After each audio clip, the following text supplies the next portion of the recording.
Welcome back, everybody. Another beautiful Wednesday has shown its face, and well, you know what that means. It's What to Do Wednesday. And just as I said last week, after I'd done explaining to you all how to ride rollers, I told you this week I was going to show you a little bit more about some stationary trainers that I like to use and are a different option available if you can't ride outside. We're going to start with rollers today. Typically the least expensive. They're pretty easy to find on online sites like Facebook or Craigslist or even your bike shop if you want to get a new pair because you like that kind of thing. Well, rollers are relatively simple. They're just 3 drums typically, 2 for the rear, 1 for the front. You got your rear wheel, it sits right in the middle here, and your front wheel is actually going to roll on top of this drum. They're adjustable because you want your tire to ride right on top of them. I'll explain a little bit more about that later. But you want your tire to ride right on top of them. So they do have adjustments here, and you can adjust the front, forward, or backwards to make sure that it fits your bike correctly. But for the most part, it's just 2 arms with some rollers in between and a big, fancy, thick rubber band that runs the 2. There are some pros to having rollers. They're inexpensive. They're great for working on balance, control, comfort on your bike, whether you're racing in pelotons, crits, that kind of thing. If you're racing in packs of people, these are great to practice that and practice your comfort levels and to develop that awareness because you're actually riding the bike. There's nothing holding you up, so you have to keep your balance while you're riding. They're a little bit tricky, and I'll link below my video from last week which actually explains how to ride on rollers.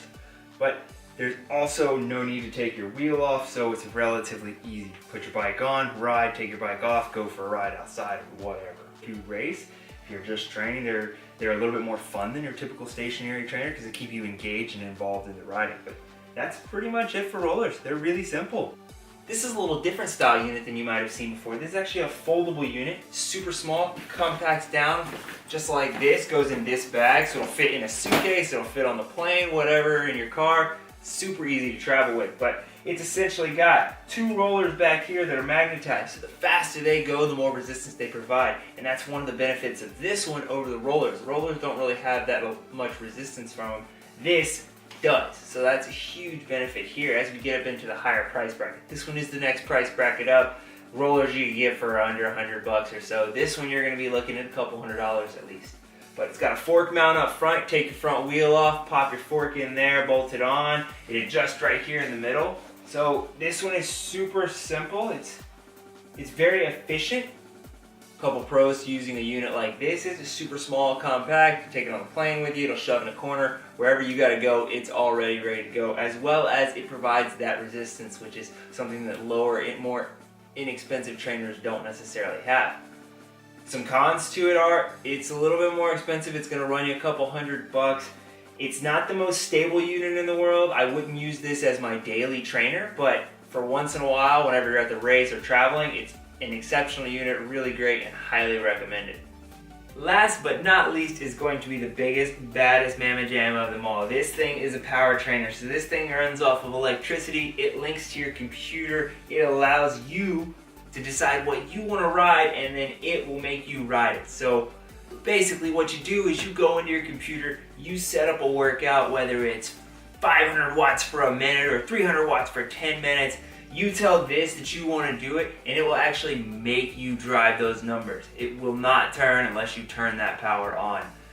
Cool things about this are your rear wheel actually comes off and your frame links directly into that. What that means is you don't have any rear wheel slippage. On some trainers, your rear wheel, when you get up into those high watt numbers, you start slipping, and no matter what tire you got, you lose a little bit through the tire. So your frame actually links directly into this, so there's no power loss. It is always on. It's got ERG mode, which, like I was talking about just a second ago, you actually set up programs in your computer and it will run those programs. Links to your computer, so you get to keep track of all that precious data that you just, it's got a built-in power meter, so it tells you how many watts you're doing. It will also force you to put out a certain amount of watts. It's relatively small. It folds down into this little tiny unit. It's probably the smallest of the 3 that I've got here today, but it's also the heaviest. And that's one of its biggest drawbacks, is this thing is heavy. This thing weighs about 45, 50 pounds. It is not something you want to take anywhere. You want to leave it in one spot pretty much all the time. It does require a power unit to hook up, so that's another downfall. And then The biggest downfall in this thing is it is expensive. The thing will run you over $1,000. But you get a lot of toys in that $1,000. You get a power meter, you get a trainer, you get, I mean, it's essentially, you can hook it up to some of these new virtual reality programs and it's like you're riding outdoors. It is certainly the closest thing you can do indoors to riding outside on days like this where it's -5 degrees but it's raining somehow. I don't quite understand how that works. And that's this big bad unit in a nutshell. I mean, it's expensive but you get a lot with it. The pros and cons outweigh themselves. I highly recommend one of these units. If you have the extra cash floating around and you ride indoors a lot, this comes highly recommended for me. And that's going to do it. Another edition of What to Do Wednesday has come and gone. Hopefully that gives you a little bit of insight into the world of stationary trainers. If you have any extra questions that I didn't answer in the video, feel free to drop them below and I'll see if I can answer them for you in a timely manner.